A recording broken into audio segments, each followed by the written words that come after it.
Hi everyone, I'm Mariah and I'm the Jacqueline Bardsley Poet in Residence at Homerton College. Because of lockdown, I'm not actually in college today as I planned to be, so I thought I'd share with you all a video of how I've kept working on my poems from home. So I always try to start my day by going outside. For me, writing poetry is about giving the world my attention. So to start to switch that attention on, I go out and focus on what I can smell, taste, touch, hear and see. So after I've been outside, it's time to make coffee and go upstairs to my desk. And this stage of the writing is all about cultivating a mix of structure, but also softness.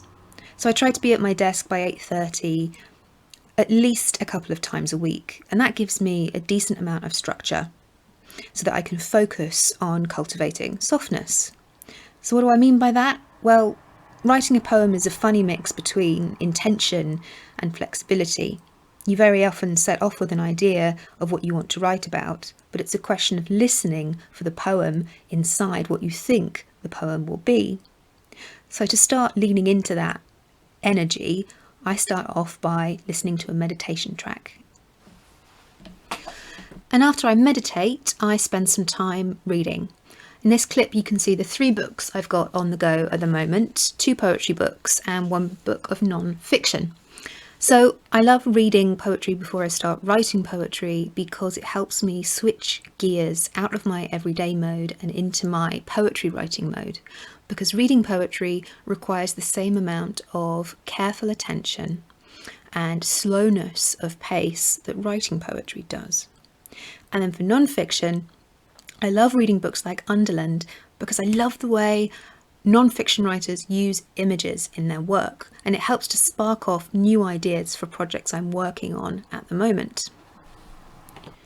So once I've been outside, taken some time to be quiet and to listen, and had a read of other people's work, I then start writing my own poems. So I work in 3 stages and have 3 notebooks.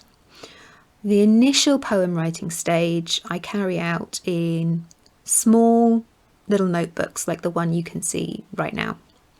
And at this stage, I'm just jotting down ideas I have, images, very much the building blocks of poetry rather than starting to write a poem from beginning to end.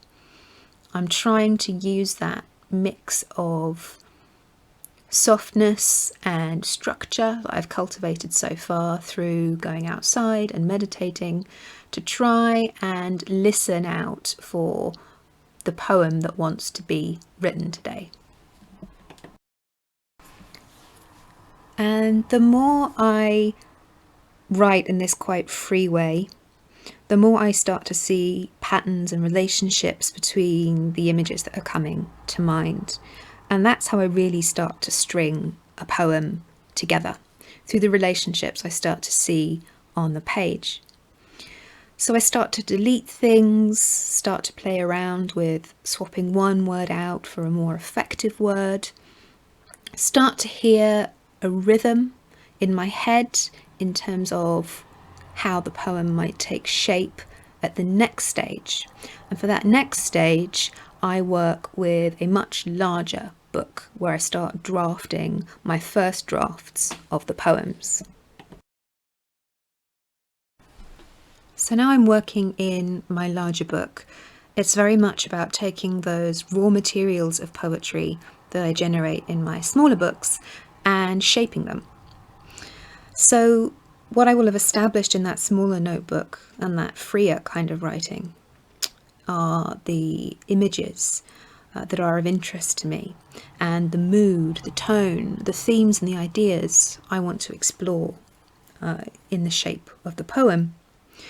So transferring material from small to the larger book gives me space to start making editorial choices and thinking about how to amplify the mood and tone and ideas that I want to explore.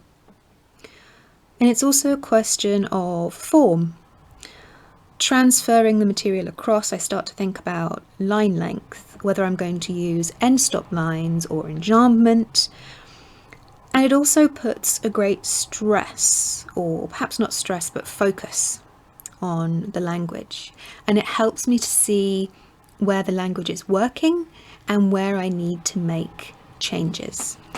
So after working in my larger book with my raw material, I'll probably have a solid-ish first draft.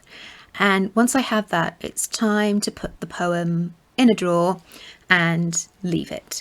I try and leave it for at least a week, unless I'm working against a pretty strict deadline.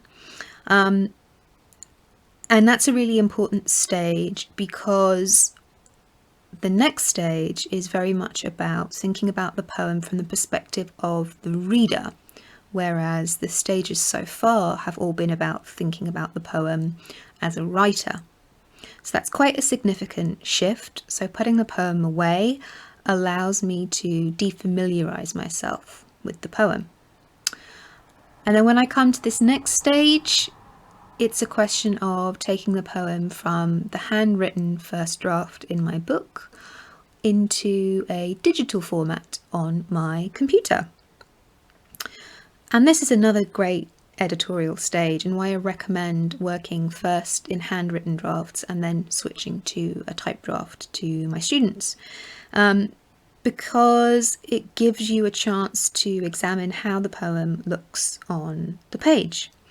And it can be super helpful when thinking about rhythm and other sound devices such as rhyme. So when I've been handwriting a poem, very often I'll be adding pauses because of the cadence of my voice and how my voice falls and how my voice handles a line. But when I type it up onto the computer, I can very easily see where I've got very short lines compared to very, very long lines. And if that's something that's working to support the poem's themes and ideas, or if it's something I want to address. It also lets me see what's going on in terms of aural but also visual rhyme. So rhyme is similar vowel sounds, and often those can be put into a poem unconsciously. So I keep an eye out for those and think what I want to take away and what I'm happy with. But it also lets me see visual rhymes. So have I used a lot of the definite article or the indefinite article? Am I using really similar sentence structures? For example, one thing I tend to do is put the word that at the beginning of a line very frequently. So it lets me have a very easy visual guide to the habits that I get into as a writer, and gives me control in terms of whether I want to allow those habits to be there, or if I'd like to try a different way of handling what the poem is trying to say. So by this stage of the process, I have a second or third draft as a digital file. And again, I'll leave it for a while and then come back to it and see where I think it needs to be tweaked and changed, or if it's ready to start sending out. By sending out, I usually mean sending out to my writing group to get feedback on it. And then again, there'll be a further editorial process. And then hopefully I'll have a final draft by that stage that can then start going out to magazines, competitions, or if I've been commissioned to write a poem, to the organisation that has commissioned me.